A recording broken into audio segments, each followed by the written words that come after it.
to join our number talk. You can't go too far yet. I've got it paced, but I'll explain in just a second. Awesome. All right, and anybody just coming into that Zoom, we are heading to Google Classroom for our number talk. All right, there we go. We should need a few more on as well. Rumor is cell phones and headphones away. Awesome. All right, don't mind Ms. Palmquist, you guys. We did a presentation and we just need an example.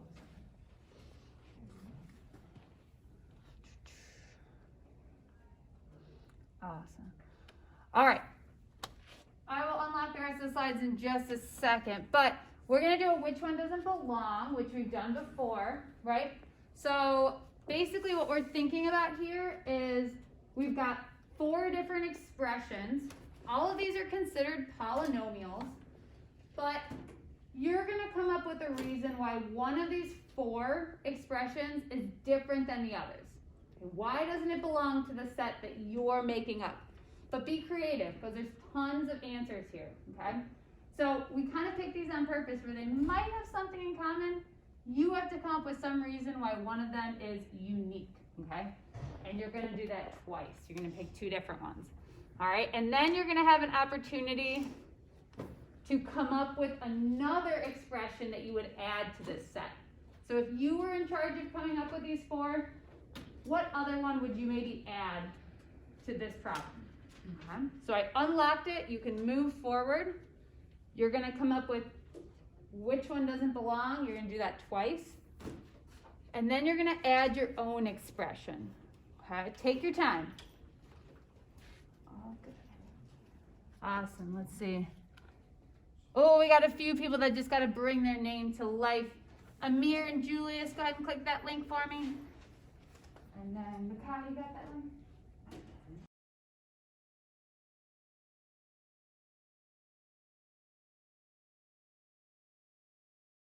Really awesome answers. I clipped a few. Let me anonymize and give you guys cool names really quick.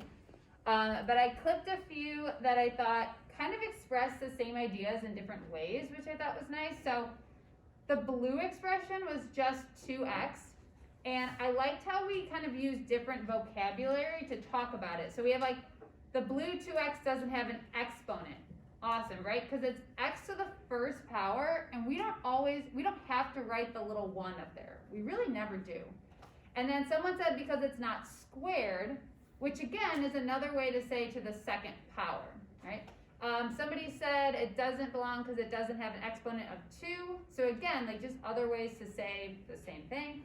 And then someone else said it isn't raised to the power of 2. So I like that we use the word exponent, squared, and power of 2 to all kind of express the same idea. I thought that was a cool thing to kind of highlight there.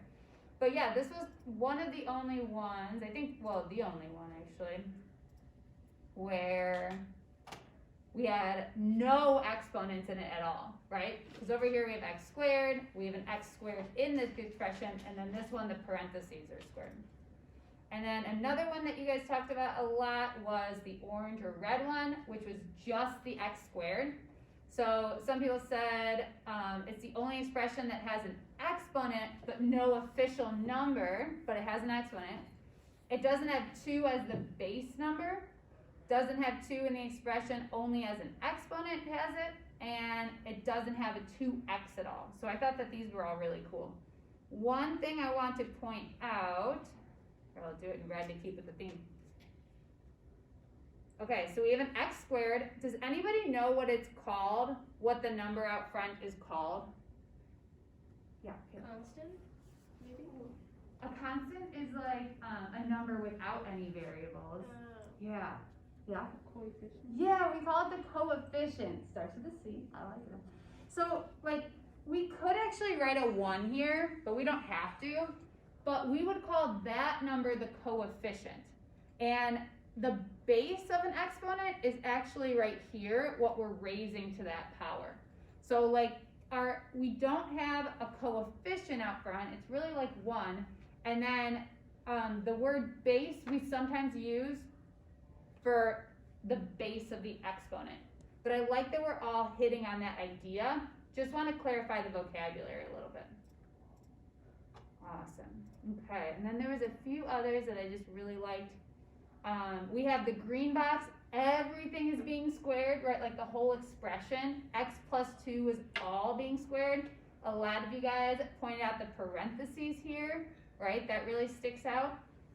There's a lot of good stuff going on here. I like it. Nice. And we all get super cool nicknames, actually. Awesome. And then I asked you guys, all right, what would you add to this picture? I snipped a few while you guys were working. Here's some ones that I thought, just when I was going through, that kind of stuck out to me. So someone said maybe we could do like a negative 2x. So there was none that had like a negative expression. Someone else said down here, x squared minus 2x, because all the other ones, again, had addition or positive numbers. Someone said 2x squared plus 2x. I like that too. So it's squared, but it has a 2 in front of the x squared as well. And then I thought this was kind of cool. Somebody like moved around the 2's, like they moved the base. So they have 2 squared plus x. So it's like we're still using exponents and a variable, but they kind of shifted it around. And one thing I like about this one, oops. Sorry, Zoom, I paused my share. Another way to write this one, which I think is kind of cool because they moved it around, but I can't actually find 2 squared. I would get 4.